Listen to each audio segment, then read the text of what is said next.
Pak Jokowi, tapi kita sama nantikan ini rombongannya baru masuk ke kompleks parlemen.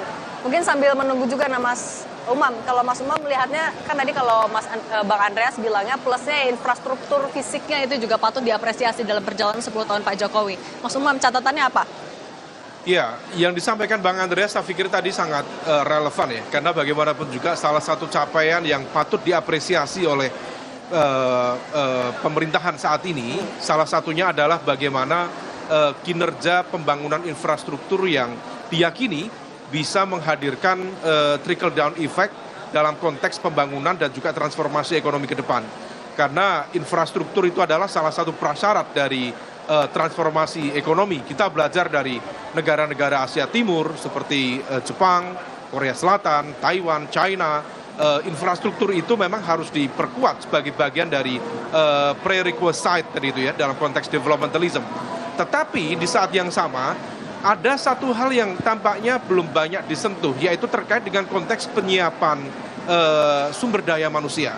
Okay. Nah, hal ini tampaknya dianggap dalam konteks wacana publik sepertinya penting, tetapi dalam pendekatan kebijakan publiknya relatif masih cukup terbatas. Okay. Penyiapan kualitas dan juga kapasitas SDM, kemudian bagaimana dalam konteks penentuan prioritas strategis. Nah, ini barangkali kalau misal memungkinkan disampaikan oleh Presiden untuk menjelaskan apa sih aspek keberlanjutan itu. Okay. Keberlanjutan bukan semata-mata dalam konteks pembangunan infrastruktur. Okay. Karena fisik itu ya bisa hilang, bisa rusak, tetapi mentalitas atau dalam konteks strategi ya, dan itu akan jauh lebih relevan. Oke, kita tahan dulu Mas Umam. Ini juga Pak Jokowi bersama dengan Ibu Iriana, Presiden RI bersama dengan Ibu Negara Joko Widodo, dan Ibu Iriana Joko Widodo sudah tiba juga di kompleks parlemen.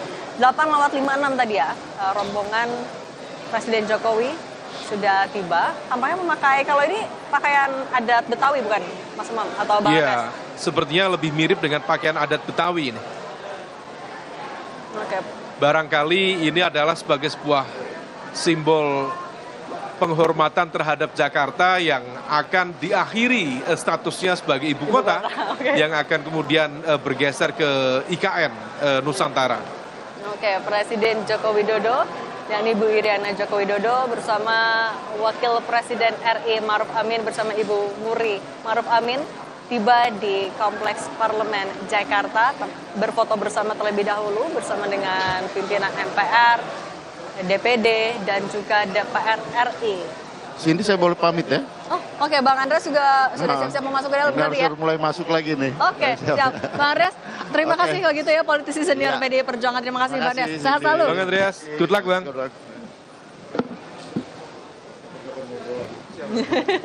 Oke. Ya, ini juga berarti jadi momen foto bareng di sidang tahunan MPR ya di periode terakhir ini ya, Mas Umam. Iya.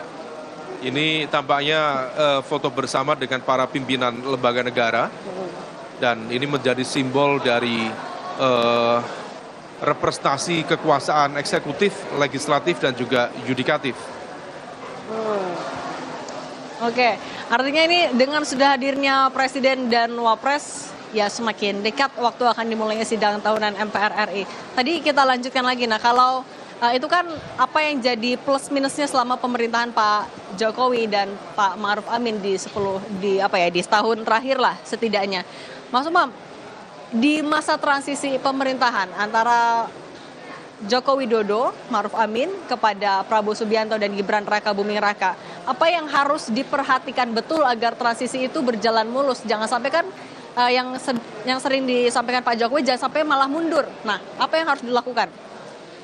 Ya, tentu spektrum penjelasannya sangat luas ya. Tetapi dalam konteks transisi kekuasaan, yang paling fundamental adalah stabilitas politik dan pemerintahan itu sendiri.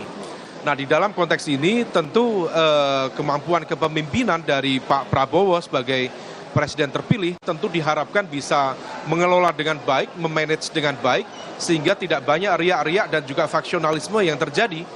Nah, tapi di saat yang sama, kita kalau mencermati perkembangan politik belakangan ini, kekuatan-kekuatan yang seharusnya menjalankan fungsi sebagai oposisi, terutama dari mereka partai-partai yang kalah dalam pertarungan di Pilpres lalu, seharusnya menjalankan fungsi sebagai penyeimbang dan juga pengawas. Tetapi justru sebaliknya, per hari ini justru semakin merapat, mendekat dengan kekuasaan. Nah, akhirnya apa? Yang terjadi adalah terciptanya majority presidentialism. Karena praktis dari 8 partai politik di Senayan, 7 partai semuanya sudah bergabung, dan hanya menyisakan satu partai yaitu PDIP yang tampaknya akan konsisten di dalam fungsi sebagai oposisi dan di luar pemerintahan. Nah, yang kita perlu antisipasi adalah ketika kemudian majority presidentialism ini tercipta, maka fungsi check and balances itu yang kemudian harus diantisipasi. Jangan sampai kemudian pengawasan lemah dan kemudian bisa terjadi hal-hal yang justru mengkooptasi hal-hal yang sifatnya justru memfasilitasi ya terciptanya apa yang disebut dengan neo-authoritarianism atau lack of check and balances itu sendiri. Nah, kita bersama terutama dari semua jaringan masyarakat sipil termasuk juga partai-partai politik barangkali bisa tetap menjalankan fungsinya secara optimal, bagian dari pemerintahan, tetapi di saat yang sama juga fungsi pengawasan tentu juga harus diperhatikan. Dan pemerintah membutuhkan itu supaya menyehatkan kualitas pemerintahan, mengefektifkan kerja-kerja pemerintahan, sehingga setiap kebijakan betul-betul kemudian bisa berjalan secara optimal dan public delivery service-nya, layanan publiknya bisa kemudian langsung berdampak pada rakyat di akar rumput. Oke. Kemudian juga ya tadi kan Mas Umam sempat menyinggung soal 7 partai politik sudah bergabung dalam satu koalisi. Yang juga disoroti kan adalah sehat nggak nih demokrasinya untuk ke depan. Nah, gimana Mas Umam untuk juga mungkin publik kan juga bertanya-tanya bagaimana nasib demokrasi di tengah koalisi yang begitu raksasa, apalagi kita mau menghadapi pilkada. Gimana Mas Umam? Ya, memang observasi banyak peneliti terhadap kualitas demokrasi di Indonesia sedang mengalami situasi yang tidak mudah.